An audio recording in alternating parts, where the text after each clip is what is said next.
What's up, guys, and welcome back to the Realistic Crew Mode Wrexham. This is episode number 56, and today we're kicking off our fourth season in charge of Wrexham. As you see, the league table there, the championship, the three teams that went down from the Premier League, I forgot to show them at the end of last episode, but West Brom, Leicester and Leeds all came down to the championship, so they'll be playing championship football this season. As we go through the board's objectives for our fourth season in charge of Wrexham, big ones coming in for sure. We're into the second season of that youth objective that they want us to complete, but the main ones domestically, they want us to compete for fight for promotion in the championship. They want us to reach the last 16 at the FA Cup, and they want us to sell 2 players and sign 2 crucial players. Now, that is definitely something that we need to do because, as you know, a couple of players are retired. We're looking to sell on some players.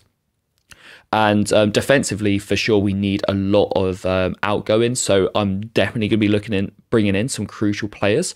Feel free to get your transfer suggestions in because after today's episode, we'll still have an episode left of the transfer market. A few of you did comment in the last episode as well, which some goalkeepers, a couple of defenders as well. We have scouted those. They are on the watch list. As you can see here, our transfer budget went up to about 8 million. We did have some left over from last season, which is good to see. Already a rejected bid for Hartridge, the centre-back, who will be looking to sell on, but it's an unrealistic bid from Brescia. And then a bunch of the youngsters head out on loan, including Arthur Bishop, who was the last player we promoted from the youth academy. He has gone on loan to Middlesbrough, who won promotion, so he'll be playing in the Premier League this season. Not sure how much game time he'll get, but it'll be interesting to see his development. And then you would have seen there as well a player who we signed on a pre-contract. I guess our first signing of the summer already. 26-year-old midfielder Will Smallbone of Ireland, formerly a Southampton, released from the Saints in the summer. We signed him up on a pre-existing contract, and yeah, I'm very excited about the addition of him in the midfield. I think he's going to be a fantastic player addition to the squad. Now, we changed a few of the squad numbers just because a few of the players have gone now. So Vata we changed to number 11, Alex Larry we changed to number 7. Will Smallbone we changed to number 6. James Milner, as you would have seen as well, he is retiring at the end of the season, now 40 years old, so we changed his number to 40 just as a nice little homage to his amazing career. And then a bunch of the youngsters, this is something I want to implement more, but a bunch of the youngsters, you see when youth academy players play for their first team squads, in the first season, they always have such a high squad number. And that's something that I've implemented here. So a bunch of the youngsters that we promoted last season, they're going to have high squad numbers just because I kind of like that sort of realism feel to it, you know? As we look at the budget here, £9 million available, not too much. And I actually do hold off on sending any of our youth scouts out. And the reason for this is because, one, I don't want to blow the budget, but 2, we've got a lot of youth players in the system already, and I don't want to over flood our squad with youth players. So for now, I'm not going to send any of the youth scouts out, but we do move for our first signing of the summer, and it's a position that we desperately need a new player for.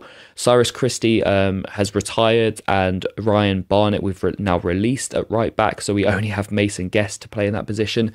And Yuri Regier. Now, Ian Ritchie suggested this player last season, just before our special edition 50th episode of the series. And then Yuri Regier actually looks like a decent player here, playing for FC20 in the Dutch league. Looks like a good option at right back, so I'm going to keep my eye on him and keep an eye on how 20 are doing in the league as well to see if a move could be feasible. Who knows?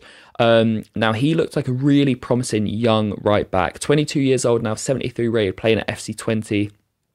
I said I would keep an eye on how 20 did in the league, because if they were getting top 4, top 5 playing in Europe, I probably wouldn't go for him because he probably wouldn't want to leave to go to a championship club. But 20 finished 8th in the Eredivisie this last season. No European football. So I thought, you know what, I'm going to go for it. And he looks like he's at a decent price as well. We managed to get him at a cut price deal. He was valued at 5 million. We got him for 3.9. I'm not sure why they're now showing Smallbone's his montage when we've just signed Regier, but all right, game. So 3.9 million, 6% sell-on clause as well. Like I said, market value of 5 million, so it's definitely a great deal for such a young, promising fullback. We do increase his wage because I do want it to be realistic. So he went from 6.9k a week to 7.7k, plus a couple of bonuses. And we gave him a 4-year deal and offering him a crucial role as well, which will tick off one of the 2 crucial role players that we need to sign for the board's objective. So Yuri Regier joins the club. Very happy with that deal. And thank you, Ian, for that suggestion as well. I remember saying at the time that I would keep an eye on him because he looked like a good potential signing. And that is exactly what we've done. So always please continue to get your transfer suggestions in, because even if I don't sign the players or look at signing the players that summer or that window, I will definitely keep an eye on them. And this was a suggestion from last January's transfer window. And we've now pulled the trigger and brought in Regier. So he looks like he's going to be a class right back for us. He'll be slotting in that position, and he'll be our first choice right back for the years to come. Then we have a bunch of unrealistic bids. This is really frustrating. You know, we're trying to offload some of the fodder, some of the youngsters on loan, and we're just getting really unrealistic bids, which is really frustrating for me because I want to get these players off the books. You would have noticed as well the likes of Nathan Lloyd, the goalkeeper. We're now making him available for loan. I want to send him out and get him some game time so he can go up a few ratings. And then a few of the other players, Ryan Mason, the winger, we've now put up for sale, as well as Matthew Miller, the American, who was out on loan for a couple of years. Did get a good loan offer for Scott Jones, the goalkeeper from QPR, so I will be sending him there. And then we did reject a big bid from Leicester, who did get relegated to the Championship this last season. They went in for Jewison Bennett, but we have rejected that. And then Sporting Lisbon of Portugal coming in for Alfie Devine, looking to take him back overseas. Obviously, he was playing in Liga with Lille. We brought him back to England, and then Sporting Lisbon looking to take him back out into Europe, but we will not be selling Alfie Devine. He is our number one centre mid. He is absolutely class, and he is one for the future. Now, on to our second signing, and when I saw this guy was on the free agency market, you would have been able to tell by the title as well. This was our sort of star signing. Jarell Quansah, released by Liverpool. I couldn't quite believe it. He obviously hasn't grown in the game as much as he probably will in real life. 23 years old, 69 rated, so perhaps not up to Jurgen Klopp or I guess now Arne Slot's standards. Released him in the summer, the 23-year-old, and I thought, you know what? Even though he'll come in and he won't be our highest rated centre-back, our centre-backs, I'm not convinced by any of them. Hartridge is up for sale. Hayden, I might look to let go. Will Fish is one that I'm not convinced by, and even Josh Earl. So I definitely need to bring in some new centre-backs. And then I'll get back to Quansah in a second, but a very interesting offer here. Will Fish, a bid coming in from Antwerp in the Belgian league, playing in European football. Now, you can tell I thought about this for a while, because even though Fish is our highest rated centre-back, I was not convinced by him last season. We brought him in off the free agency market, but I was not convinced by his performances at all. So I thought, you know what? I will sit down and negotiate with them, and if I can get a better deal, I will accept this. But I accidentally just straight up accepted their bid of 2.6 million.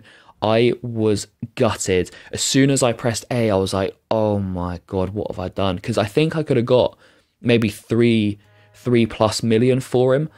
So it's so frustrating, because when you're managing a small team with a small budget, every penny counts. So I was willing to sell Will Fish, but I accidentally just accepted their first offer, which is, I was fuming with this one. But Will Fish is on his way out. Let me know in the comments, do you think this was the right move or not? I know that we'll now be a bit short at centre-back, but I just really wasn't liking Will Fish in our defence, and I was happy to move him on. 2.65 million. Aidan Harrison gets his loan to Fleetwood confirmed. But yeah, I just thought, because we brought in Jarell Quansah, and I actually want to start Quansah in that right centre-back role, I thought we'd drop Will Fish, and then I wasn't planning on selling him. But because that bid came in, I just thought, you know what? Yeah, let's move him on. Let's get some money for him, and then let's potentially bring in another centre-back or two. So yeah, let me know in the comments what you think of that deal. Should I have accepted it? Shouldn't I have not accepted it? I did. I went with my gut, and I thought, you know what? We'll move him on.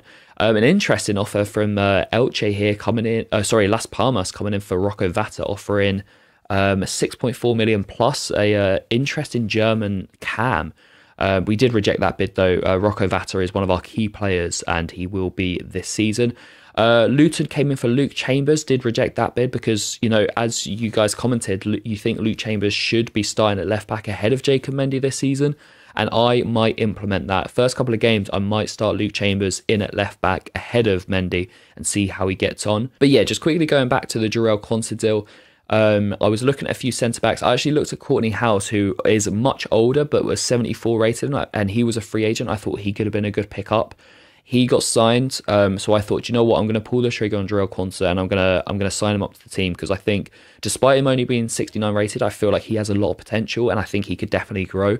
And at 23 years old as well, he could become the main centre-back for us in that defence. So grabbed Jarell Quansah on a free. I thought it was an absolute steal of a deal. He will come straight into the team. Regier will come into the team as well. And then I was looking at potential striking options, not to replace Paul Mullin. Well, not immediately anyway. But I think Paul Mullin has still got another 1 or 2 seasons in him starting at striker. Now we have Tom Williams as a backup. Obviously, Tom Bradshaw's now retired. For me, I wanted to send out Tom Williams on loan and get him playing some regular football and get his rating up. Because for a 20-year-old, I just don't think he's up to the standard that he needs to be yet. So I thought, let's bring in an experienced striker who is happy to play that backup role. And Cauley Woodrow, I thought, was a fantastic option. Released by Luton in the summer. He's been around the EFL for a long time, got bags of experience, 69 rated. We offer him a cut price deal, and he's happy to play that backup role to Paul Mullin. So very happy with this one indeed. Cauley Woodrow, he's not going to set the world alight, but I don't expect him to. You know, I just want him to chill on the bench, come in when he needs to, and hopefully Paul Mullin will stay fit throughout the season. And so we bring in Cauley Woodrow for a 4th signing of the window. Now, you would have remembered in the last episode, we looked at the World Cup, which had just kicked off. The final 2 groups had to be decided. And what a crazy ending. Wales, United States, Scotland, France. France, the ex-holders, obviously Argentina, the current holders. France knocked out, finishing bottom. That group was decided by 1 point. Wales progressing through. That is crazy. And then in the last group, Argentina, the current holders, progressed. Netherlands finished bottom. Into the round of 16, England beat Poland 3-1. Ireland continued their fairy tale story, knocking out Portugal. Scotland were battered by Spain. Italy won on penalties against Denmark. And then a clash of the South American teams. Argentina beating Mexico. USA beating Romania 3-2, Norway beating Qatar 1-0, and Croatia beating Wales 2-1 to move into the quarter-finals, where England faced Ireland in a mouth-watering quarter-final. Gareth Southgate's men coming up trumps 3-1 there. 2 clashes of the Titans, Spain playing Italy. Italy win 1-0. Argentina beating USA 3-2. And Norway continue their amazing story. They go through to the semi-finals. In the semi-finals, we had a repeat of the Euro final in 2020. England playing Italy, and they knocked them out, whilst Argentina ended Norway's story, fairy tale story. And then in the final, could England do it? Could they bring it home? Unfortunately, they couldn't. Drew 1-1 with Argentina, and Argentina won 4-3 on penalties to retain the World Cup and win it back to back. Heartbreaking for Gareth Southgate's men once again. So wrapping up the World Cup tournament, back into league football now. And as you can see there, that will be the calendar for August, as we will kick off season 4 in next episode, in episode 57.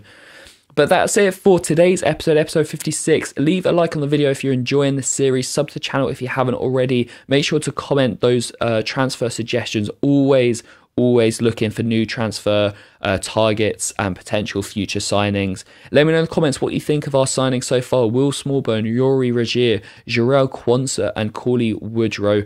Do you think I should have sold Will Fish, or do you think I should have kept him? Plenty of things to comment on. Make sure you get involved in the comments down below. And yeah, I can't wait to kick off season 4 in episode 57. Make sure you check it out, coming very soon.